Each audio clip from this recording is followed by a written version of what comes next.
Mrs. Tibu, remember the other day we were talking about the conservative minority government and how they reversed two CRTC decisions? Yes, Nibu, I remember our discussion very well. Well, apparently the federal court ruled that the conservative minority government's decision to overturn the CRTC ruling on Globe Alive's license for Wind Mobile exceeded their authority under the Telecommunications Act. The federal court ruled that the CRTC's original decision should stand. Really, Nibu? And could you please remind me what the CRTC originally ruled?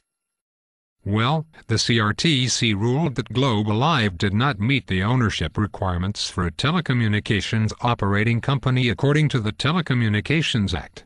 The CRTC ruled that Globe Alive was effectively controlled by their major debt holder, Orascom, and that Globe Alive should not have been granted a license to operate their mobile network, Wind Mobile.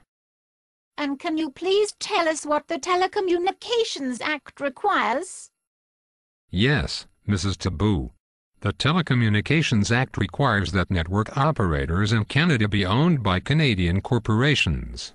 So Globe Alive did not meet that requirement.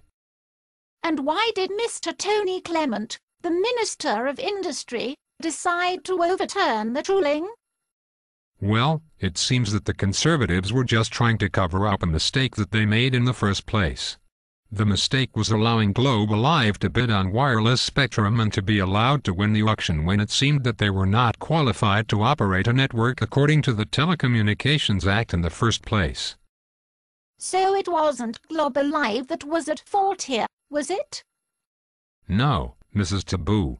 It's not as if they had anything, or did anything wrong. It seems that it was a simple case of the Conservative government not paying attention when the auctions were taking place, then trying to cover up their mistake in the most expedient way possible. But it was hardly fair for the other bidders, was it?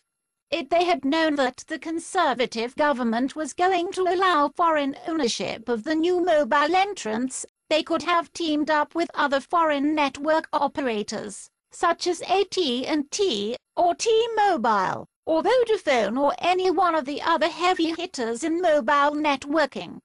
Correct? That's correct, Mrs. Tibu.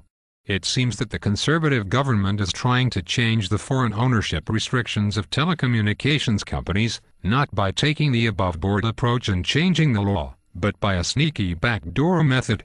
By overturning the CRTC's decision and allowing Globe Alive to operate Wind Mobile in Canada.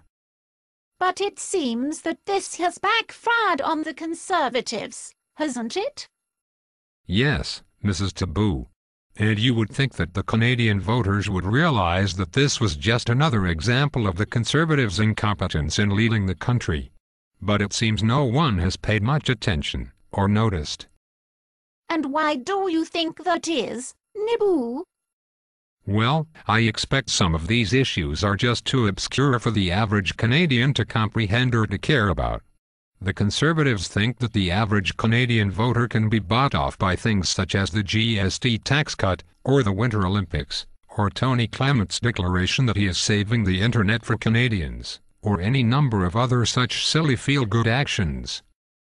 But we can see through the Conservatives' subterfuge, can't we, Nibu?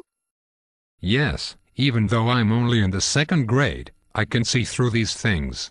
Thanks to your excellent teaching, Mrs. Tibu. Oh, Nibu. Now you're shamelessly pandering to the inflated ego of your teacher. Yes, Mrs. Tibu. I certainly am sucking up.